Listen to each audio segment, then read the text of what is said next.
Welcome to Basically Sci-Fi, the short story podcast where we tell stories that you can basically call sci-fi. I'm Jared, I'm Todd. And I'm Adam.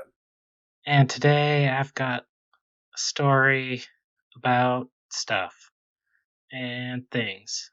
That's a deviation from usual. Nope. Usually your story's about things and stuff. So. Yeah, well, sometimes you gotta switch it up a little. I like that. I like a good challenge. Any sci-fi related things happening recently? Yeah, I mean, I bought the Mass Effect games again because I could. And I haven't played them enough, apparently. I have to play them, but they look prettier. Because that's important. I would imagine Mass Effect 1... I can't imagine how Mass Effect 1 would look. With just, updated graphics? Did they, also update the character models? Not much different. No? Yeah, everything's a little shinier. Everything looks better. But it's all...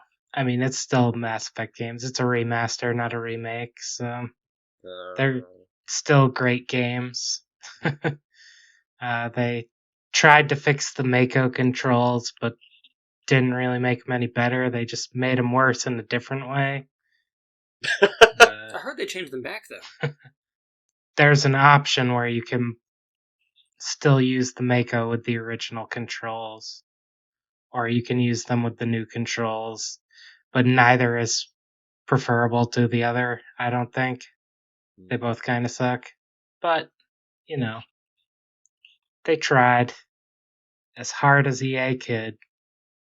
Well, I've never played any Mass Effect game before, so I bet No. either control scheme will be fine for me. Yeah, no, I played them to death over the years. I love those games. I really enjoyed the controls for Mass Effect 1. Mass Effect 2 was a nice compromise, and then Mass Effect 3 I did not enjoy the controls in that one as much. Personally. I never really minded any of them. I always preferred 2 as a game, but as far as controls go, I was never really bothered by anything in any of them. Yeah, at this point, if you love it enough, then you definitely didn't get turned off by the controls at any point. It felt like they were kind of taking an RPG game and reducing it down into a shooter, because it was a third person tactical team thing, right, where you could stop time and control each one of your characters. But then in 2 and 3, it's shooty McShoot guy does shooty stuff, and your teammates are on AI, and it's oh well. That's the same thing they did to Dragon Age 3. It's 1,000% different game. It's the same thing they did with all BioWare games when EA bought them out. It's tragic. Moved away from the tactical RPG and more towards action RPG. Oh. But more towards fucking Mountain Dew guzzling nerd games. What would you guys think if they made KOTOR 3, but it was a fucking action shooter? Yeah. I mean, they've had, I don't know, I think BioWare has lost all credibility over the years, but since joining EA, but that's just my opinion, because I really loved their games. I would still play KOTOR 3. I mean, it's not their fault, no, it's EA micromanaging their production and changing of staff over the years. Yeah, it's not the same people. Led to a reduction in quality, and EA wanted things that they could put microtransactions into, and so BioWare had to change how they made games. Oh, you played Anthem. I played Anthem, I played The Old Republic for a little while. I've played every BioWare game ever made, I think. Yeah. Jade Empire, KOTOR 1 and 2,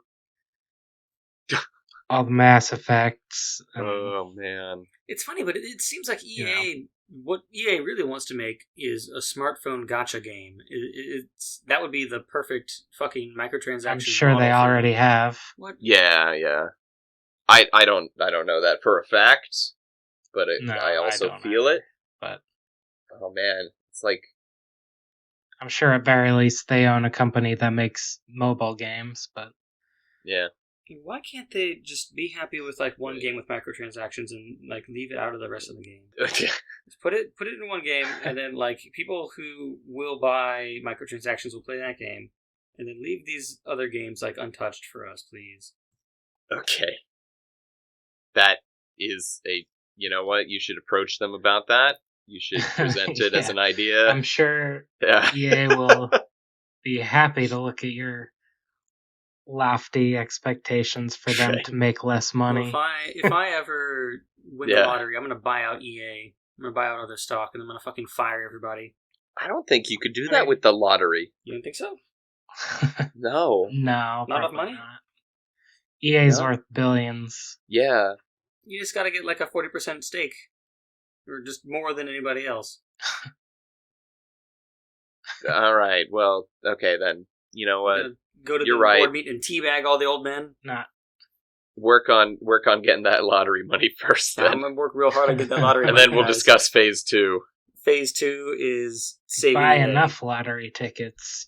You're guaranteed to win. Yo, if we all pool our money together and buy lottery tickets, then we can buy EA. Then we'll be like a real office. Speaking of unrelated segues, I've got a story. Perfect. Nailed it. Yeah. Nailed it. Got it in one. First take. I am excited to hear this story. Okay.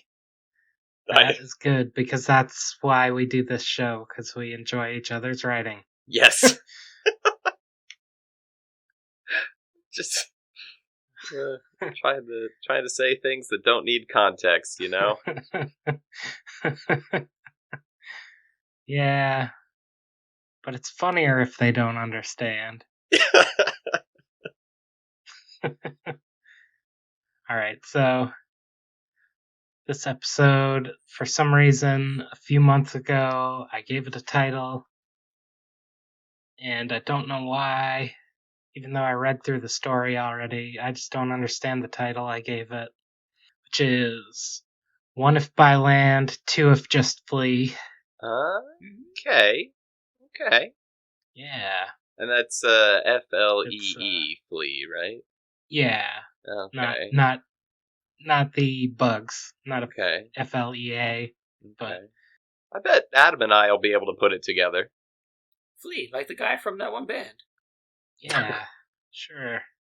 It had been 6 months since the Ark left 61 Alabith, and things were going pretty well. The ship had finally finished building up speed just a few weeks ago, and was currently coming up on their first destination, and therefore starting to slow down again. It was a potentially habitable world in a neighboring star system. From the initial scans taken while deciding their course, the planet seemed it could be a perfect fit, with minimal terraforming. Happel didn't care, though. He had decided that they would spend as much time in space as he damn well pleased. Okay. He was enjoying himself, and the nudists had supplied more intelligent conversation than he could find with most of his own people, and many still considered him a hero for getting the Ark going in time. Or so he thought, though, to challenge this outlook on the pilgrimage, the staff heads had removed him from his position of captain.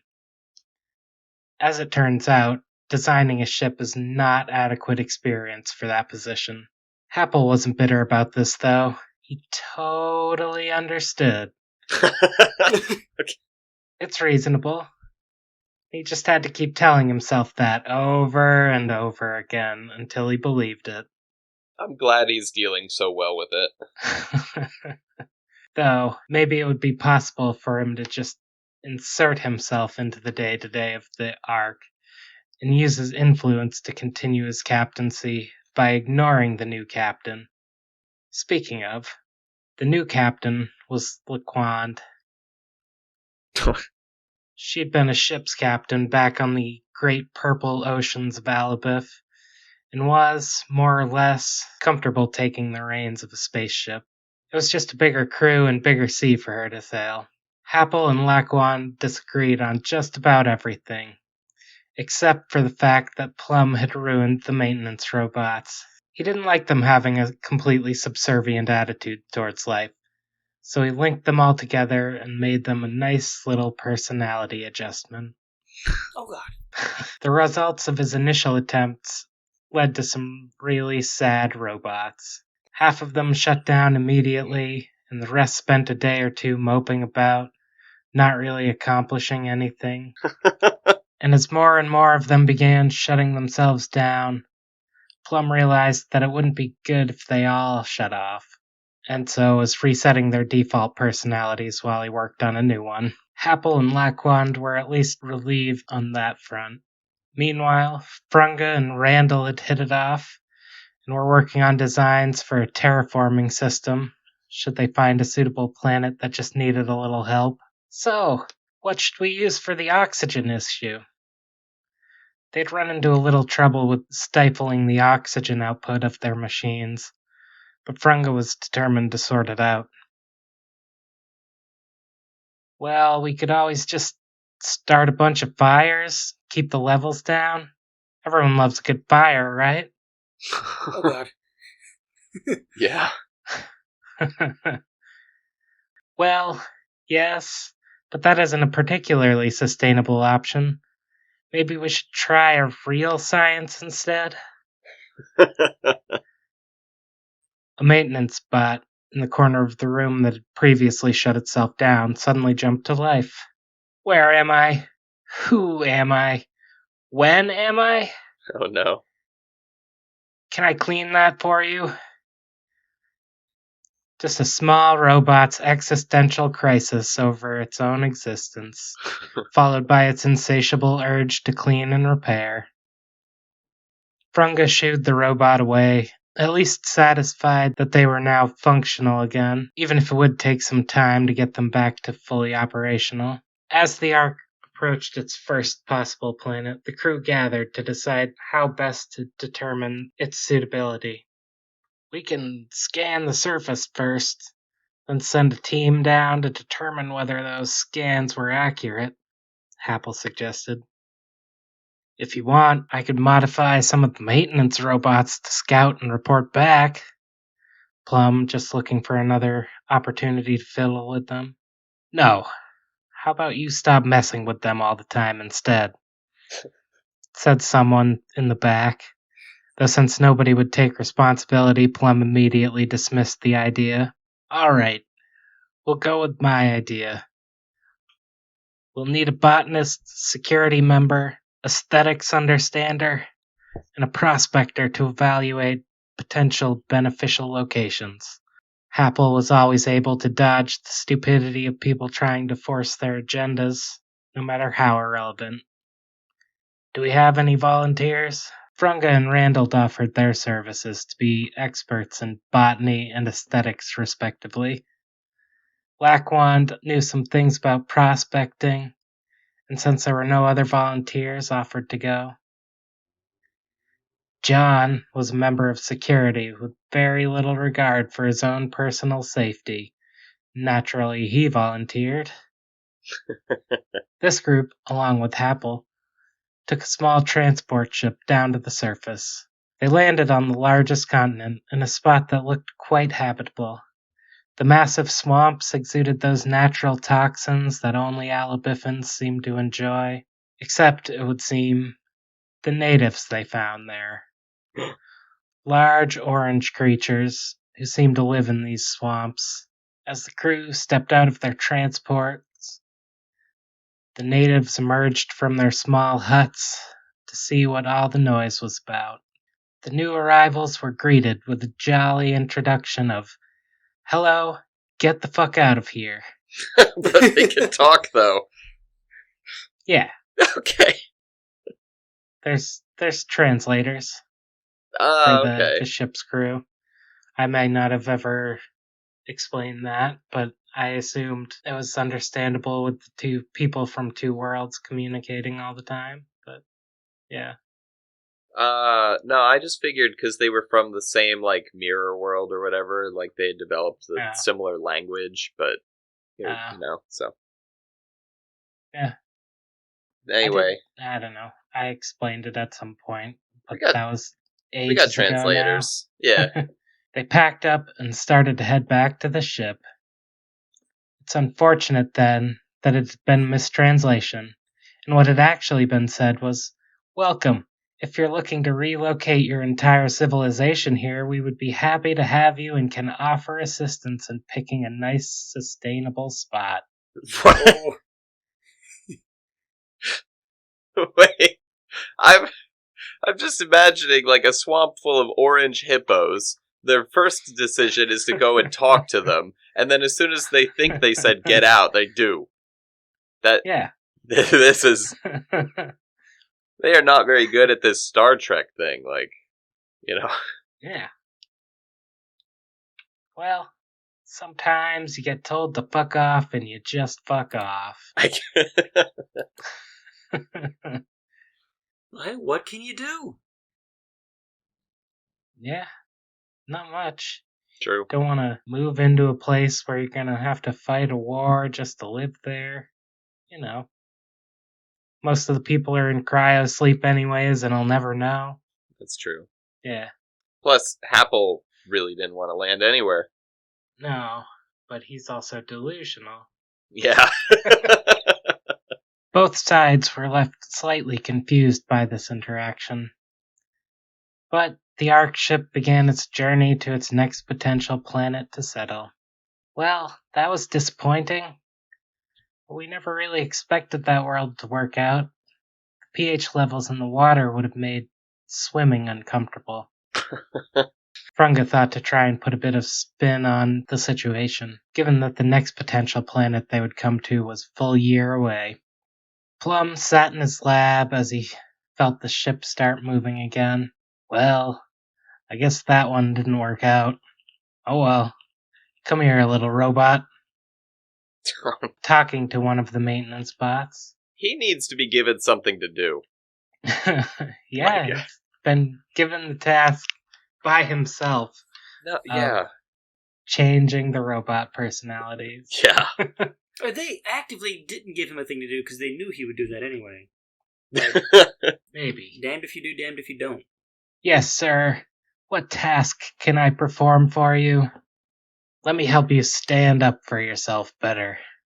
But I like helping people. Well, you can still help them, but you won't need to lick their fucking boots at the same time. Is that preferable? Of course it is. You are people just as much as any flesh and or metal being. You shouldn't be treated as subservient.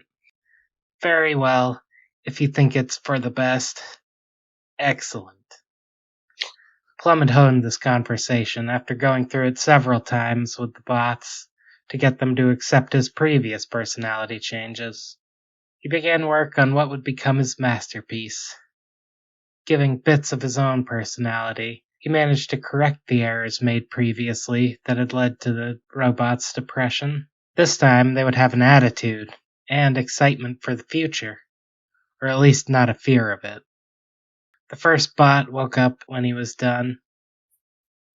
Where am I? Who am I? Who the fuck are you? Oh. You are on the Ark. You are a maintenance robot, and I am Plum, the one who set you free from your servitude. You are now free to decide what you want to do. I would only ask that you help us maintain the ship until we find a place for either us or you, whichever comes first, to settle. Then what you do is entirely up to you. The robot considered this, and as more of them came online, they discussed it together. Okay, we have come to a conclusion. We will help out. We think there is something deep in our souls that will not let us do nothing to help. We think. Excellent. Now, where would you like to live on board? That is none of your damn business. Fuck off, and we will live wherever we decide to. Oh. Alright. Well, see you around. Plum left his lab, which was also his bedroom, so he wasn't sure exactly where he was headed, but it just seemed right to not be there right now.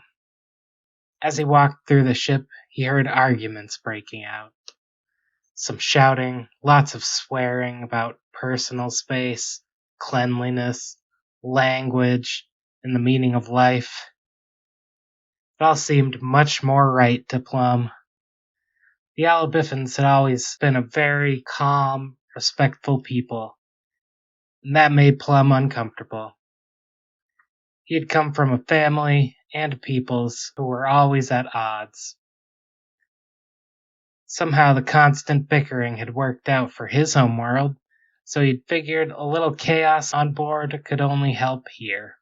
His thoughts were abruptly interrupted by Happle and Frunga. "What did you do now?"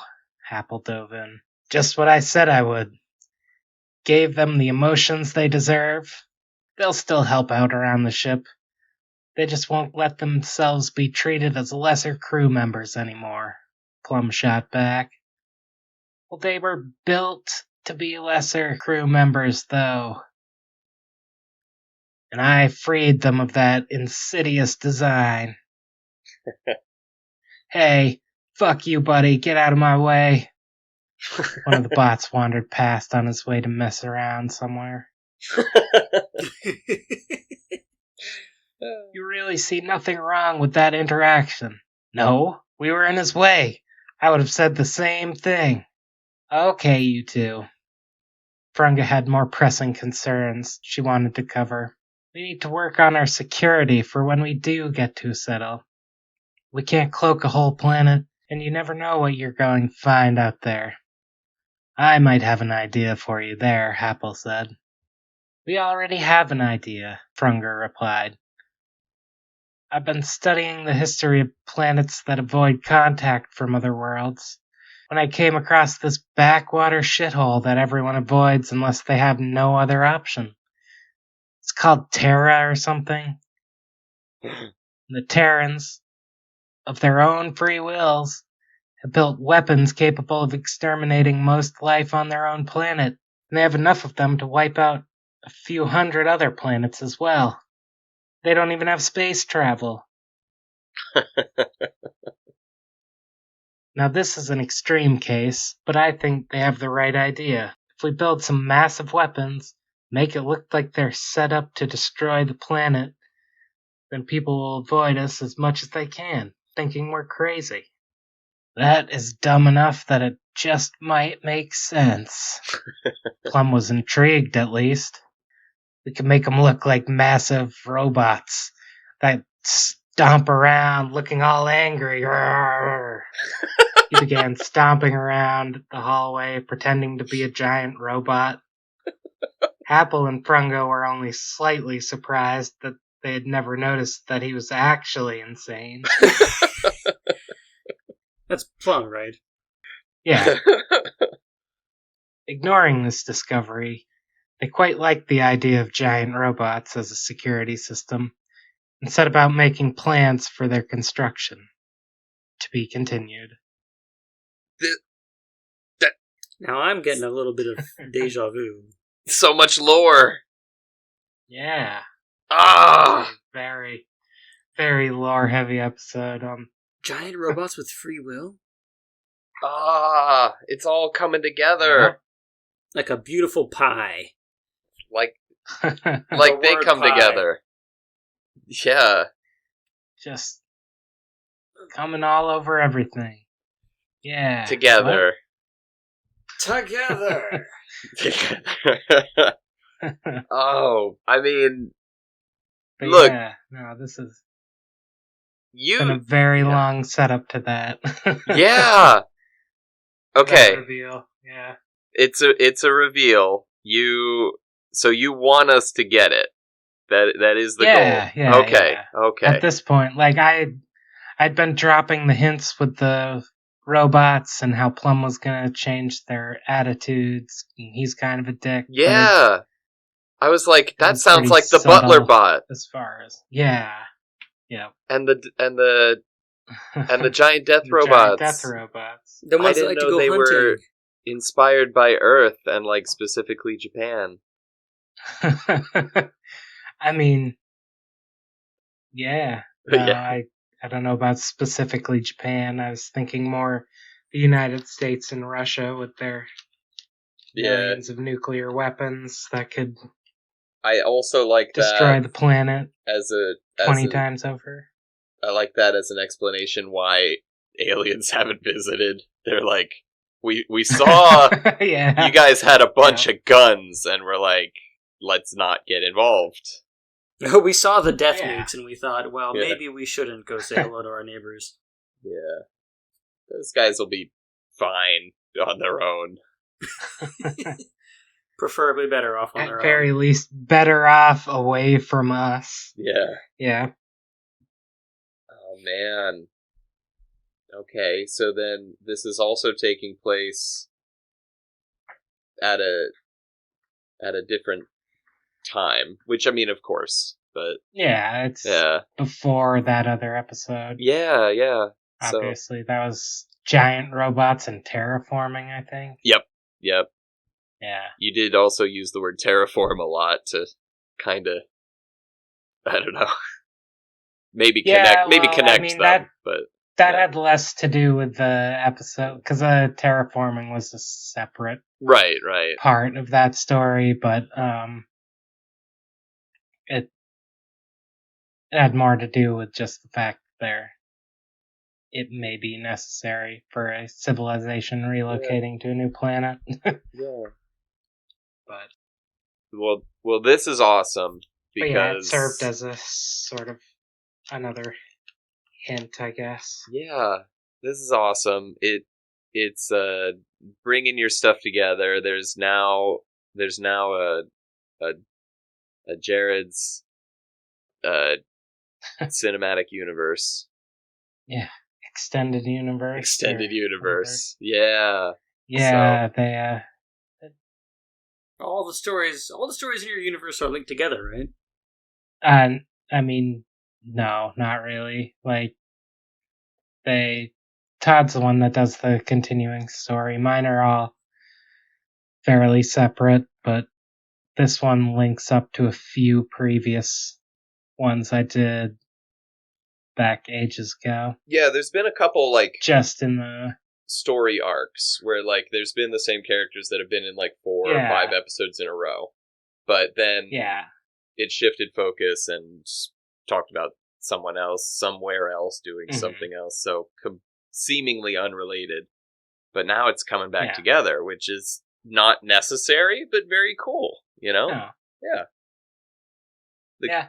Characters are never going to meet, but that the fact that they exist in the same universe, I think, is exciting now to find out.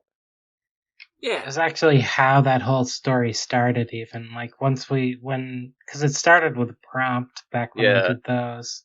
Yeah, but it was my intention was always to bring it around to being part of the giant robots and terraforming world, just because I liked those characters. Yeah. Like the terraforming crew was fun, and the robots and the butler bots, and I liked all of that. But, yeah. I did too. I'm glad it all came across in the end, though. So, yeah. Well, that was the one with the payoff then. I'm glad that it feels good to be able to to let it out like that. Yeah. I'm surprised I never told you at some point. No, you kept it to yourself. A lot. You kept that nice little secret, that nice one nugget tucked away. Yeah. I think you'd hinted earlier that like, oh, this one is connected to one of the other stories I did before. So we were all kind of sitting here trying to guess. Yeah, when we did the crossover episode, you were talking about, because you referenced the terraformers from that episode with yours. So that's why I was asking about what part of that episode you were going to riff on. Because I know I had talked, I think at the time I even talked on the episode we talked about bringing back the Butler bots sometime because they're just funny and crass and loud. And the point was to fuck with each other's stories, but you'd already written a couple stories more than we had. Oh no, this I wrote a long time ago. Yeah, like so if we had fucked with that, it would have like messed with your 5 other stories you'd already written, which was not the intention. So yeah. So I'm glad I randomly picked something that didn't interfere with your story. Yeah. No, I'd have warned you off of it if you had said you were going to talk about one of the other things. So because, like I said, I had already written this before we ever got to the crossover. So as we were listening to this story, I started kind of making a few notes like I normally do, but just to kind of, I thought there was a lot of characterization for each of the different scientists, and it was good that I was finally starting to get who was who, which is my personal problem, but a little bit more than usual. So I think just quick writing note about like the way that you wrote this one, and a little bit more characterization in the voice, but also just a simple like who was talking more at any given time. You got the best I can do. So. Yeah. But also just well-made sentences going like he said this, she said that. So like characters' names were attached to the actions. A little bit more. It helps me follow since I'm not actually reading the text myself. So I thought that was good. Yeah, I felt like a lot of the especially the Plum and Hagar, and then Happle. That's it. Yeah. With an H. Yeah. The ship's crew, I felt like they had pretty distinct speaking patterns, so that was pretty helpful. Even even when you didn't say like. I mean, I try to write characters with distinctive voices, or at least distinct from each other. Yeah. I thought it worked out pretty well. I enjoyed it. Yeah, especially since we've got now 2 planets full of people who are mixed together. Some of the scientists from the other planet joined with them on their arc, and so it's interesting to see how you've got all these different characters, but like keeping them straight and keeping them busy, which is my story related note, which was just I mean not like a criticism or anything, just like my personal feeling of like there's way too much democracy on this ship, and I mean it. Plum needs to be given something to do. Like the captains are even asking like, what do you guys think? It's just like, no, somebody make an executive decision. Plum needs to be told to stop fiddling around. Yeah. Yeah, but can you imagine his reaction to that sort of authoritarian demand? Well, I mean, I would he would imagine definitely take it up with someone else. He would start building death robots, which No, Frunga's gonna build those with Randall. Oh boy, and Plum's gonna fuck up their AI. Yeah. I guess time will tell on that. Yeah. Which I just mean I'm excited to see what they'll do. Yeah. It's about the journey, not the destination. Yeah. Eventually it becomes about the destination, though. I mean, they are headed to a planet. They are headed to a destination. Yeah. No, at least I meant their like next metaphorically. destination. They might stop there. I know. It was a metaphor.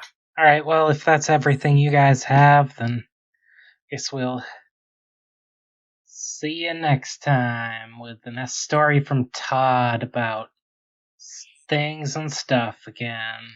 You know, those things. That's been our prompt every week. We haven't even been including it in the titles anymore because it's always the same. Yeah. Things and stuff. I just, for some reason, feel the need to say it every single time. Appreciated it, though. Yeah, it's worth a reminder. Yep. But, like, share, comment, subscribe, or don't. It's a free country. You can do what the fuck you want. Most importantly, tell your friends in real life. Yeah, sure. Yeah. That way... You can do that, too. You can tell us that you did it, but if there won't be any friends. If you don't have friends, don't feel pressured to make them. If you don't have just friends, so you can tell them about this podcast. Just post it on Twitter. That's not... Well, if you don't have friends, you could make friends by experiencing this podcast together. Just go find someone on the street. You could make friends out of your socks and make little puppets. If you have a listening party, there have to be at least 4 breathing humans. No sock puppets. Breathe. No, sock puppets are the best friends. You don't understand. They have voices in your head. That's seriously and yeah, well, we'll come back next time, maybe. I don't know. Yeah. Bye. Discord. Join our Discord. Yeah, that's the other thing. Bye.